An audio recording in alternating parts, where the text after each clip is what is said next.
Jay-Z, you're just like Diddy. I can't stand your arrogant, condescending attitude. Nicki posted a video of you wearing a pink wig, and I retweeted it. Nothing more. You deserved it. Everyone knows about our feud. It's been going on for over 20 years. I've seen all your manipulation in the industry, from power struggles to cultural control. In 2015, when Tidal launched, Nicki helped you build it from nobody to a successful platform, and you immediately pocketed her $7.9 million in royalties. Lil Wayne was qualified for the Super Bowl, but you kicked him out of personal grudges. How is that any different from Diddy forcing his artists to sign unfair contracts? Just because Nicki didn't align with him, he resorts to this kind of suppression. You're truly despicable. What's even more interesting is that right after I showed him and his father's photo in the documentary Sean Combs: The Reckoning, you immediately had your lawyer send me a warning letter saying I overstepped my bounds. When you wrote the lyrics to exonerate Diddy back then, why didn't you think about today? You say the film is malicious slander,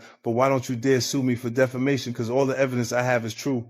I haven't finished reporting the witnesses in my documentary, and I haven't released all the Tidal profit sharing documents. If you know what's good for you, pay back what you owe Nicki with interest. Don't wait until I make Jay-Z Reckoning 2, by which time even Beyonce's PR team won't be. It goes, let's get it straight. Nobody's afraid of 50 Cent. I want everyone to be clear. No one's scared of 50 Cent. At that point, his safe presentation, even the glasses, what the glasses represent? Intelligence, right? A nerd, maybe. What are some of the things that come along with you being a nerd? Like, don't hit a guy with fly. He's not identifying with the transition and difference and the perception of Jay-Z. Now he's really safe, and people feel comfortable with him because they know he's not going to do anything inappropriate or try not to. Meanwhile, when he's saying he's not afraid of 50 Cent, why would you have to make that clear when no one's ever asked me if I'm a... The feud reportedly stretches back over 2 decades, with 50 Cent repeatedly suggesting that Jay-Z wasn't just another artist, but someone who understood how to control the game itself. Not just music, but access, opportunities, and who gets pushed into the spotlight. And while none of these claims have been proven in court, they've continued to circulate for years. But then, newer accusations started to surface.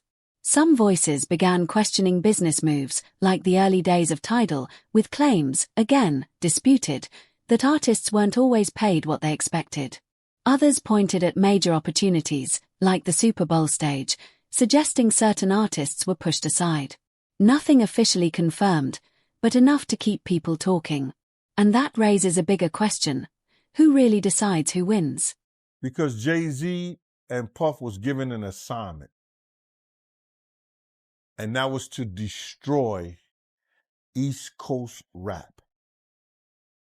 And what I mean by that, and I know people going to be like, yo, Gene is out of his mind and everything like that. Check this out, brother. Is that New York rappers was getting 800 to 1.2 million, or some larger than that, and to sign with labels back then. And they was getting a lot of money to make albums and records. When they had guys down south that these labels was paying $250,000, $300,000 on record deals, and these guys was bringing back platinum albums and everything like that. So what they had to do was they had to keep New York rappers down.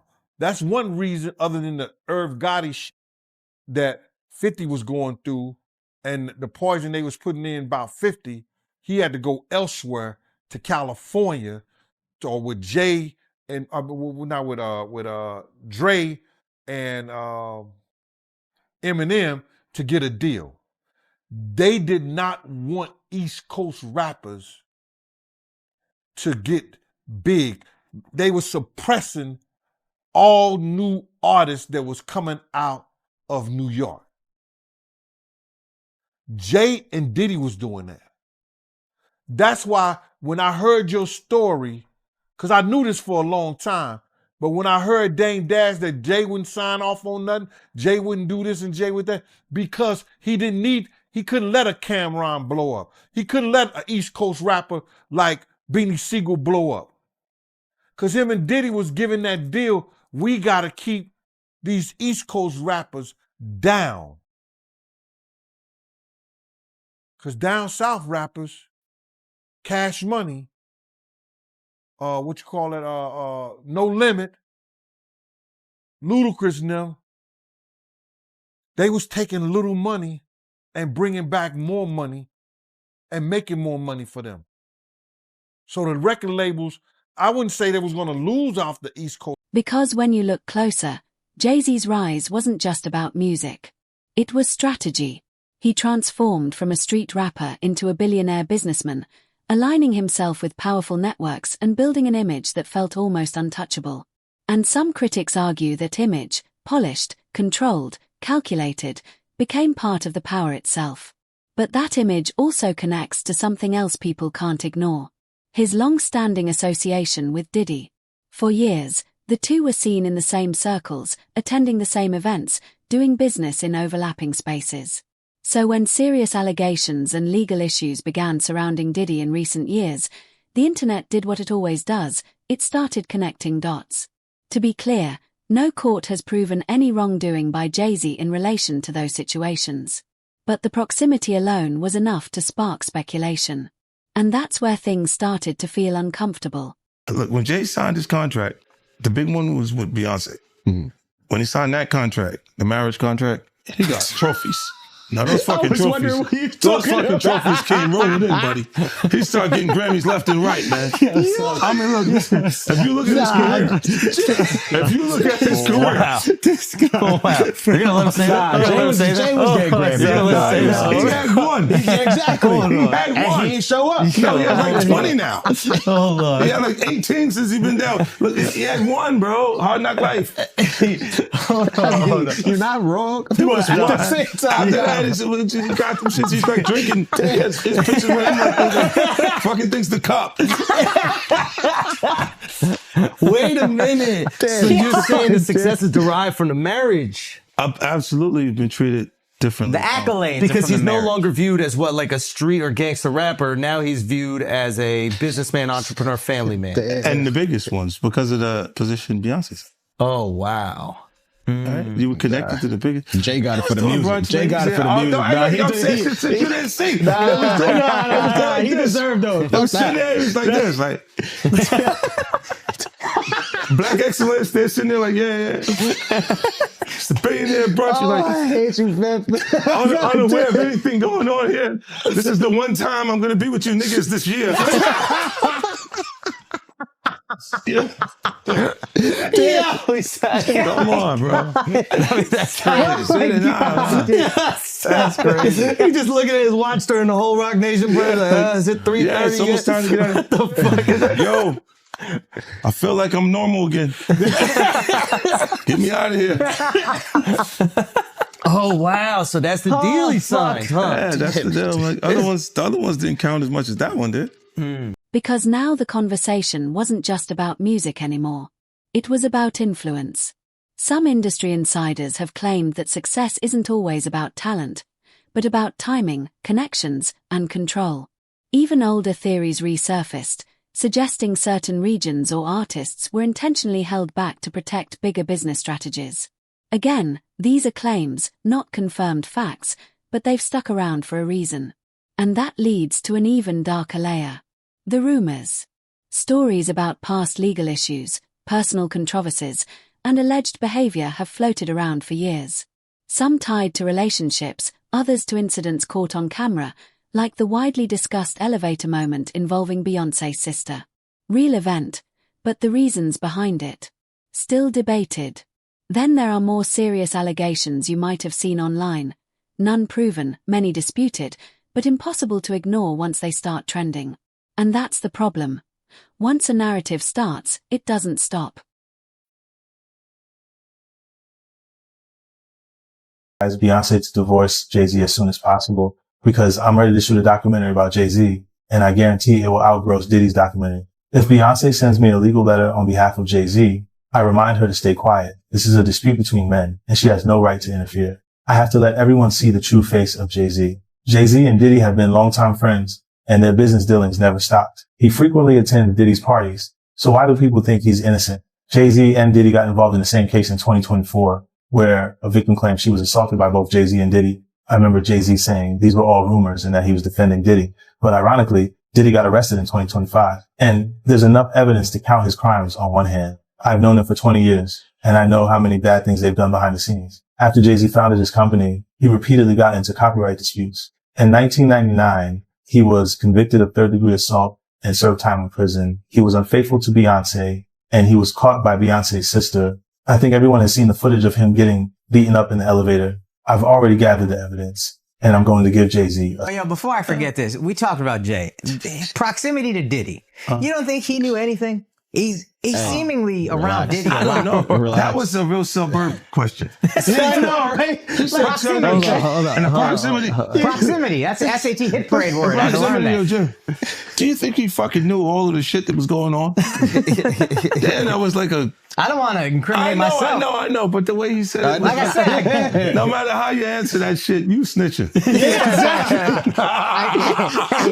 That was a nice kind of question. You asked the question like a fan. Hey, I grew up with white people, but one thing I know is how to get a black guy in trouble. But it's a great question. Yo, just give him the Happy Meal before you ask him to snitch, bro. You said, damn, they wasn't even drinking. Speaking of, how the hell you pronounce Chemin de Bois. Okay. It's the King's Path. King's Path. Chemin de Bois. Because I know Branson. That's the one I pronounce. Branson. That's the Branson lifestyle. You know, be outside. Biff, you're not worried that if you throw little and you don't throw out allegations, but like you kind of poke fun at them. You just ask questions. You're not worried that it comes back your way?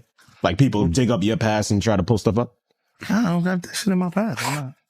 Everybody got a little bit. Look, like, not that it's real or not. I took a pill, but it was for me to perform better. For her to remember, buddy. I didn't fucking give her a drink so she forget what the fuck happened. What the fuck is going on here, bro? Yes, I took the drugs. I gave me the fucking drug to perform. So she can remember and possibly love me for that. Did it work?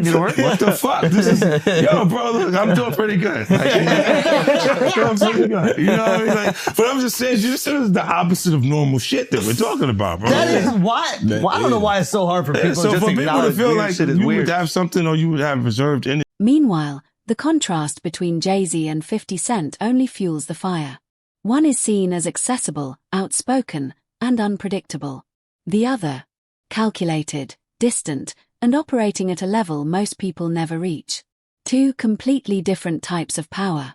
And depending on who you ask, one feels real and the other feels controlled. But here's the part people miss. Silence can be just as powerful as noise. Jay-Z rarely responds directly to these kinds of claims. And when he does, it's measured, careful, almost surgical. Supporters say that's intelligence. Critics say it's avoidance. Either way, it keeps the mystery alive. And in an industry where perception is everything, mystery might be the strongest weapon of all. Do you need anything? None of the people that have vocalized that another man, and to me, again, that whole conversation's a bit feminine. But if you're going to say some shit like that, you should have actually done something to help the problem. But I never got the call from Ray saying, do you need anything? And anyone else that I've ever given, paid a bill, paid their rent, paid their college, any dollar, not one person, and I don't want them to, because they know I'm all right. But not one person has called and said, yo, could I send you something to help? But I don't need the help. But if you're going to talk about it, be about it. But to me, that's just a jab when you tell and promote a false narrative and say that I'm in such a bad place that another dude should help me. And that my tail's in between my legs to the extent because of a lawsuit that I would actually take that money. I'm a man. I don't want nobody to give me nothing but the opportunity to do what I got to do. And I don't see no opportunity. I don't want to perform for the Super Bowl. I'm not all right with the NFL. I'm still mad it ain't no black owners.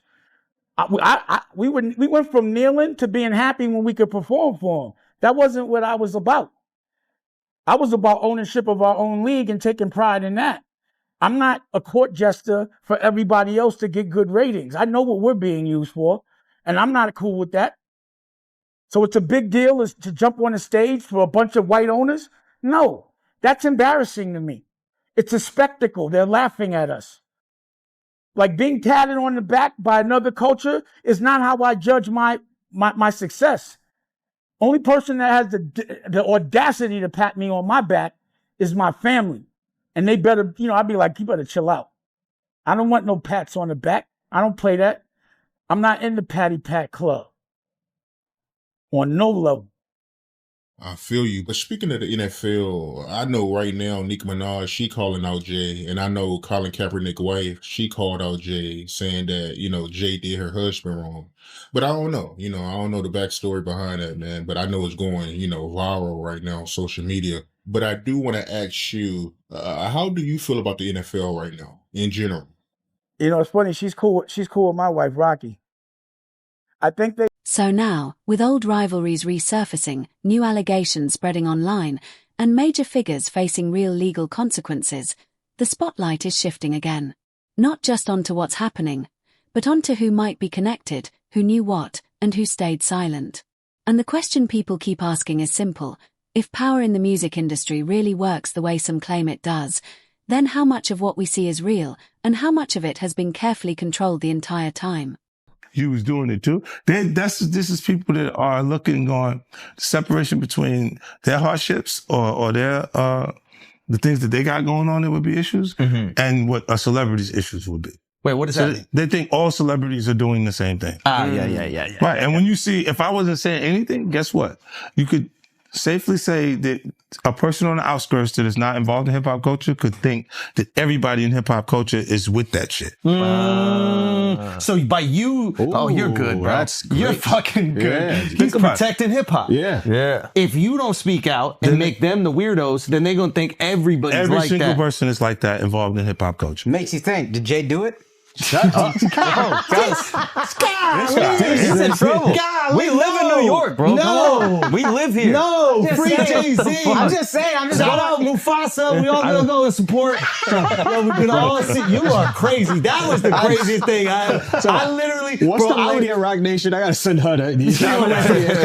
You don't feel like that happened the same day, bro. What's the day came out the day before, the next day? I was eating Raisin Bran. Okay, I'm eating Raisin Bran. I got my daughter in my arm. I'm scrolling, right? I see somebody screenshot your shit is Jay and the whole family at the Mufasa Fair, and then the comment is 50 said, Jay said, they said I the 13-year-old. Let's go watch Mufasa. Everybody get dressed. We're going to see Mufasa right now. I just think it was a good look, like angling yourself as a family man. Yes. But they had to go to the premiere, that bro. was planned already. They had to go to the premiere. And I realized that later, but I'm just saying to you, I haven't seen him in a long time. That's all I'm saying. When I hadn't seen him in a long time, and then I heard this shit, and then I looked and I saw Mufasa, I said, whoa. That's all that fucking happened, bro. You think this is at my phone? This is my phone. This is happening at real time. I'm going, yo. He said, yo. You just gotta say everyone gets these jokes, bro. That's what you gotta say. Yeah, no, rappers, listen, comedians are new rappers, bro. That's why the do thing. people come to my page, bro? That's true. I know what I'm saying. You know what they say? Well, you don't think you're gonna happen next? Yeah, that's what they say to me, buddy. Well, you're next, buddy. You're fucking, you're laughing at this. The feud reportedly stretches back over 2 decades, with 50 Cent repeatedly suggesting that Jay-Z wasn't just another artist, but someone who understood how to control the game itself. Not just music, but access, opportunities, and who gets pushed into the spotlight.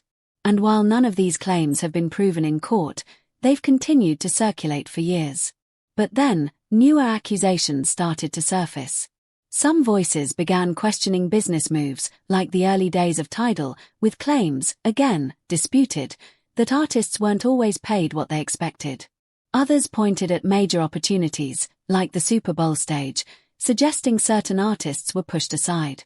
Nothing officially confirmed, but enough to keep people talking.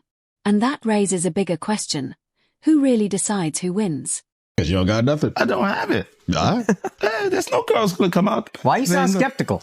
Because I think there are some women Damn, that are Al. like, no, Yeah, I what's up think with there's this some guy? women that are like, This guy's supposed to be from Queens, Yeah. bro. Let me Let me cook. Fucked up experience. You kick him off the corner one time. No. What I'm saying is, I know a couple of exes that fucking throw me under the bus.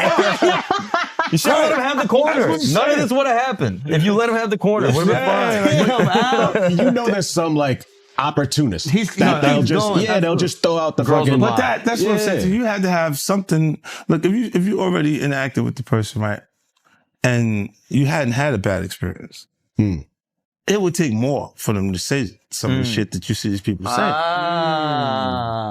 Right? Like, you go, what made you, even when we part ways, and because a lot of times when we interact with people, they're not just having fun for tonight. They think we're bleeding into this hardcore relationship that may not materialize. Right? So I see what you're saying, where they can look and go, well, look, you met the girl in 2003.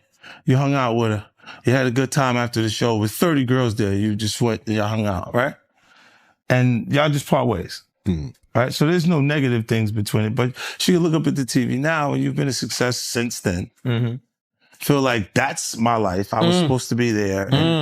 And be upset with you and say something. But will it have any merit to it? If I gotta keep that it real, woman hasn't been you ain't always have the most amicable breakups. Do you remember where, I think it's your baby moms, where it's like she was kind of speaking out, and then all of a sudden the house just got burnt down? Yeah, but you know, it happens. Left eye. She burned the house down. This nigga is crazy. No, my God, he goes, wow. So I know how you feel about me now. No. He's going. He's great. So Who's the fan? He saw me like the man. I want my block back. He goes, look, I have faith in our justice. I'm a civilian. I believe now. there will be consequences connected to those behaviors and actions that this brother is talking about. Oh my goodness, man. Why is that a part of his thought process today while we're here having a good time? That's a good point. Look, you do have people that really, look, when you break up with them, they don't care about you anymore. Yeah.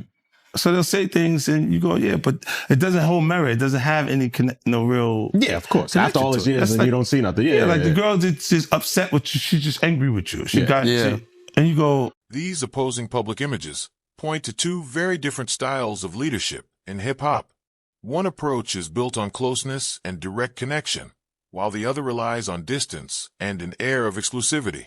Each creates a different kind of authority and influence, in a culture shaped by grassroots roots and street credibility. This contrast carries real weight. It raises a lasting question. Does loyalty grow stronger through personal connection, or through the power of mystery and elevated status? I thought the smartest thing Jay said in the statement was, if you really believe this happened, then press criminal charges. He said, pull up. But I don't think that was. Tell me. Okay, look. Because of the statute of limitation, there is there is no criminal. So it's making a statement is to make people feel like. But apparently, if she's under 18, didn't you say it still could be criminal? Yeah. He knows he's fed. He used to be a cop. So you turned him into a cop. He used to sell drugs and then he became a police officer. Did you know that? You said, how to rob. Glorified security. But you know what he would do? When they would arrest G-Unit guys, he would be like, yes. And he was in the court guilty. Every time. Bitch. Did it. I was actually the cool one. I'll give you the extra fucking cheese sandwiches and shit like that. I'll be looking out. Take care of the family. Hey, you know, I don't know, man. I think, what's the name? I get confused too. When you look at this shit, it's a lot. It's a lot of confusing information, right? But I think when you do point out that, why didn't you file criminal cases? Because you can't. You can't. It's over 20 years old. This was 2000, bro. No, but I think if it's a minor, when they're saying this is happening, I'm not even 50 Cent yet. Yeah. Oh, wow. You see what I'm saying? Like, this is that dates that far back. Yeah. So it's like, it didn't even take place at that point. So I'm like. Because when you look closer, Jay-Z's rise wasn't just about music. It was strategy. He transformed from a street rapper into a billionaire businessman, aligning himself with powerful networks and building an image that felt almost untouchable. And some critics argue that image, polished, controlled, calculated, became part of the power itself. But that image also connects to something else people can't ignore: his long-standing association with Diddy. For years, the two were seen in the same circles, attending the same events, doing business in overlapping spaces. So when serious allegations and legal issues began surrounding Diddy in recent years, the internet did what it always does: it started connecting dots. To be clear, no court has proven any wrongdoing by Jay-Z in relation to those situations. But the proximity alone was enough to spark speculation. And that's where things started to feel uncomfortable.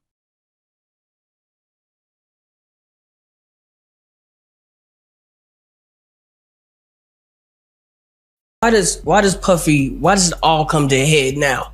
Why now? Why? Because he's the acceptable monster at this time, like R. Kelly was the last time I sat on this couch. So who's next? Y'all don't see the lineup? Yeah, we see the lineup. I'm just waiting to see who's next. Jay-Z is setting Diddy up. Why is everyone having such a hard time? He ain't doing shit different. He lined up D. Haven, stole his life and identity. He lined up Big L, stole his life and identity. He lined up Dame Dash, stole his life, identity, and took his love. Lined up R. Kelly. He wants to be the one.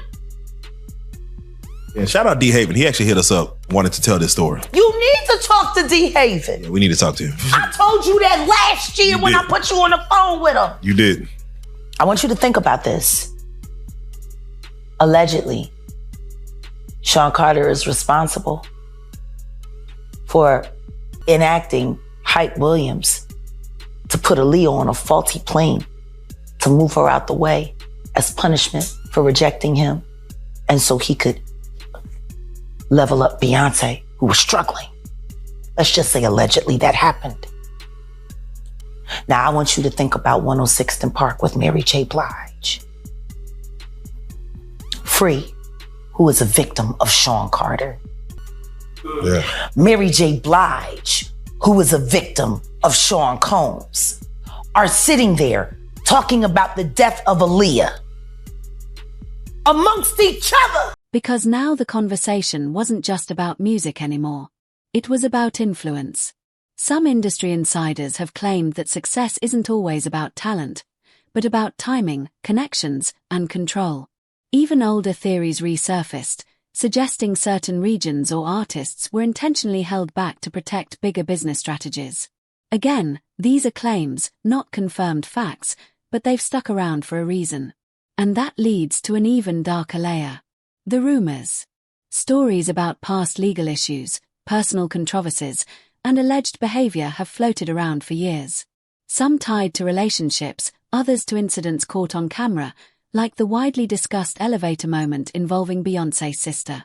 Real event, but the reasons behind it still debated. Then there are more serious allegations you might have seen online. None proven, many disputed, but impossible to ignore once they start trending. And that's the problem. Once a narrative starts, it doesn't stop. You knew Jay personally, right? Know him, been around him a couple of times, brother. Been around him a few times, but I didn't know him. You know him as I'm sitting down and I'm breaking bread, eating off, eating a meal around him and shit like that, laughing, talking and joking like that. I've been around Jay-Z, and one time I wanted to knock his head off, because he was being disrespectful, but he didn't know he was being disrespectful because he ain't that type of dude. You understand what I'm saying? What happened? We was in Cancun and he had a personal assistant from my block named Laura. And he had brought like 3 people to the club. He had brought like 6 people to the club with him, and he was only supposed to get 3 people in. I was running the door at Daddy-O's from Industry Entertainment. They just told me Jay-Z only get 3 people in. You understand? So I'm at the door. I say, yo, Jay, you good? And 3 of your other girls, but the other 3 got to pay. So then he said, Laura, handle him. And at that time, the type of dude I was, you couldn't tell no woman to handle me. You understand? When I'm talking to you as a man. So then I said, who you talking to like that? You telling her to handle me? You understand? And then me and him, you know, he didn't say nothing. He just turned to the side. And if he'd have turned back around, he'd have got his head knocked off. But Laura told me, yo, Gene, please, Gene, you're going to make me lose my job. You know what I'm saying? And because, one, she was beautiful. 2, she's from our block. You understand? I wasn't going to do that to her. You understand? So I gathered myself, stepped away from the situation, and then the promoter said Jay can let his people come in. You know what I'm saying? But he was being disrespectful. You know, this is the same dude that Harlem cats used to laugh at and joke at. Even we was out there that time, he came to Cancun and he had a fake Versace shirt on and they was ripping him. I mean, they was ripping him. I know he's a billionaire Nike or whatever he got. He got $10 million watches and shit like that. But we talking about back then. You understand? We still had those stories from back then. And it's good that a brother can uplift himself. And that's why he's the type of person that he is, because he knew how guys used to treat him. That's why you could see him trying to sun people based on somebody who gets in that type of situation. You understand? This dude had the same cream deli silk shirt that I had. Now, cream deli cream shirts were fake printed Versace shirts. They were nice. You pay $45 for them, but you can't wear that around Harlem cats. You understand what I'm saying? Not if you in the rap industry. At that time, they used to have diamond testers. You understand? They'll roll up on the cat, and if your diamond don't beat, you understand? They'll talk about you. Snatch your chain off or whatever like that. So he had the fake cream deli cream shirt on, and they was roasting him. I think I seen him in a black t-shirt from that point on in Cancun the whole time he was there. Yo, let me just tell you something. When dudes from Harlem got something on you, bro, and they joking you, they at it. They gonna stop and until somebody with some power or somebody with some money say, yo, get that dude a break. Give him a break. So Dame probably used to let him get him in a little bit, but then when Dame was like, yo, my man, let my man live. Let him live.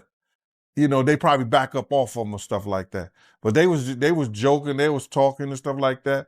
And because you just don't do that. You don't come to no major event with nothing fake or phony on. Not at all. Unless the only way you could get away with something fake or phony on, if it was Dapper Dan. If it was a Dapper Dan special, you good. These opposing public images point to 2 very different styles of leadership in hip-hop. One approach is built on closeness and direct connection, while the other relies on distance and an air of exclusivity.